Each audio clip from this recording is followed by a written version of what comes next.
दोस्तों 3 मार्च से जम्मू कश्मीर में बजट सेशन शुरू होने जा रहा है और 3 मार्च से पेश होने वाला ये बजट कई मानों में बहुत खास है।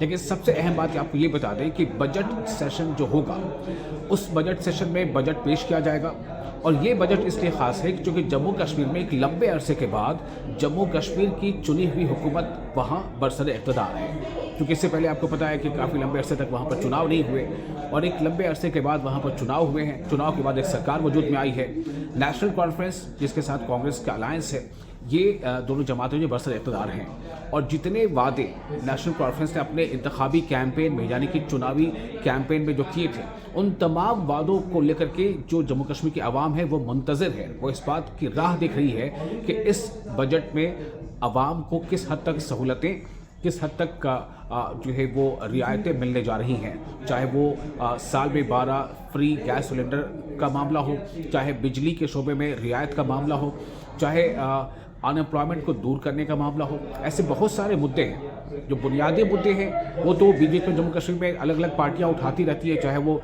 जो ख़ास तौर से जो कश्मीर सेंट्रिक पार्टियां हैं जिसमें वो चाहे वो 317 के मुद्दे को उठाएं, चाहे वो 35A के मुद्दे को उठाएं, चाहे वो राज्य के दर्जे की बहाली के मुद्दे को उठाएं।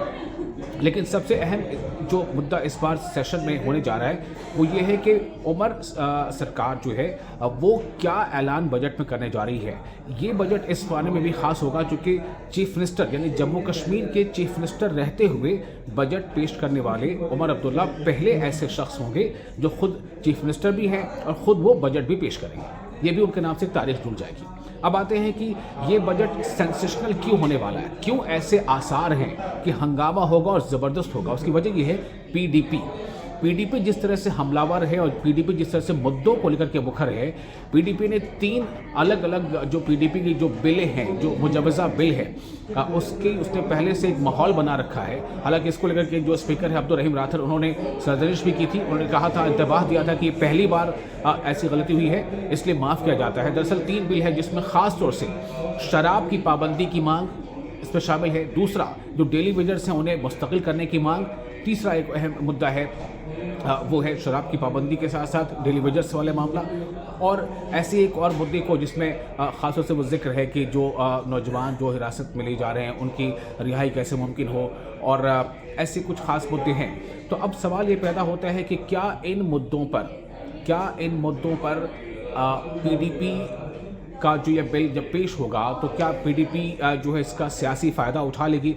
क्या इन मुद्दों पर दूसरी जमातें, चाहे वो बीजेपी है या नेशनल कॉन्फ्रेंस है, वो इनका साथ देंगी? ये एक अहम सवाल है। दूसरी एक और अहम बात आपको ये बता दें कि बीजेपी ने भी खुले तौर पर इस बात का ऐलान कर दिया है। बीजेपी के जो लीडर ऑफ अपोजिशन है सुनील शर्मा, उनका कहना है कि बीजेपी आने वाले बजट सेशन में किसी भी ऐसे बिल का विरोध करेगी, जमकर विरोध करेगी, उसे बर्दाश्त नहीं करेगी, उसे पास नहीं होने देगी। अगर कोई बिल असंवैधानिक हो या राष्ट्र विरोधी हो तो बीजेपी ने अपना ये खुलकर ये बात कह दी है। बीजेपी के जो लीडर हैं सुनील शर्मा, उन्होंने ये बात कही है, ये आपको हम सुनाते हैं। 2 चीजों पे भारतीय जनता पार्टी बिल्कुल क्लियर स्टैंड रखेगी। किसी भी अनकॉन्स्टिट्यूशनल और एंटी नेशनल, चाहे वो रेजोल्यूशन हो, चाहे वो क्वेश्चन हो, 0 आवर हो या नॉर्मल डिबेट हो, किसी भी कीमत पे भारतीय जनता पार्टी अनकॉन्स्टिट्यूशनल और एंटी नेशनल किसी भी बात को एक्सेप्ट नहीं करेगी।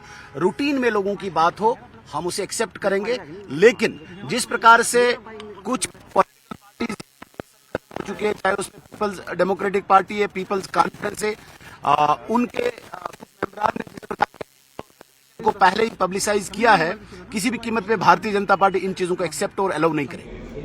अब आप सुनिए कि यूसुफ तारिगामी जो CPI-M के मेंबर पार्लियामेंट है, उनका क्या कहना है। वो ये कहते हैं कि जितनी भी जमातें हैं सभी को चाहिए कि मिलजुल कर और एक ऐसा माहौल बनाएं कि जिससे आवाम का भला हो, जम्मू कश्मीर की जो जनता है उसके भले के लिए काम हो। ये जो सेशन है प्रोडक्टिव बनना चाहिए। ये जहाँ तक हमारे आवाम का ताल्लुक है, जो उन्होंने हाउस को चुना है, चाहे सरकार के हिमायत में खड़े लोग या अपोजिशन, सबका अधिकार है, हक है। यह ऐसा जगह है, हाउस है, जहां एक उम्मीद है आवाम की क्या उनको राहत पहुंचाने के लिए कुछ कहा जाएगा, कुछ किया जाएगा।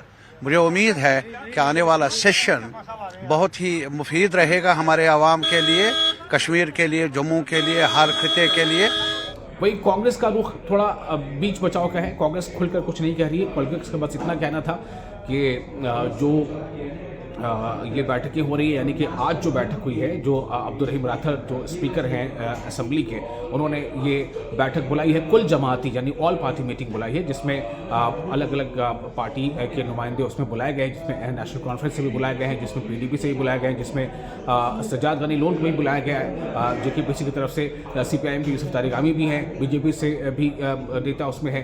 तो ये बैठक तो आज हो ही रही है। इस बैठक में तो कोशिश ये होती है, एक औपचारिकता होती है कि समन्वय बनाया जाए, समन्वय के साथ इजलास होता है, लेकिन सेंसेशनल होगा, हंगामेदार होगा, उसके आसार नुमाया है। आसार यही है जो सुनील शर्मा ने कहा है कि BJP ऐसे किसी भी बिल को बर्दाश्त नहीं करेगी जो असंवैधानिक हो या जो कहीं से भी किसी भी तरह से अगर वो ऐसा लगे कि राष्ट्र विरोधी है।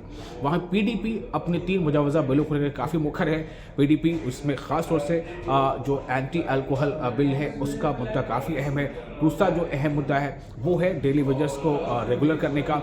वहीं साथ ही साथ जो जम्मू कश्मीर पीपल्स कॉन्फ्रेंस के सज्जाद गनी लोन है, सज्जाद लोन साहब, उन्होंने भी जिस तरह से अटैक किया है CM उमर अब्दुल्ला पर, ख़ास तौर से तब जब CM उमर अब्दुल्ला ने एक इंटरव्यू के दौरान जो सिक्योरिटी को लेकर के बातें कही थी और सिक्योरिटी में ख़ास तौर से उनका जिक्र कर दिया था मीरवाइज फारूक का। तो ये तमाम हालात ऐसे बता रहे हैं कि बजट इजलास जो शुरू होगा 3 मार्च से, वो काफ़ी हंगामेदार रहने वाला है।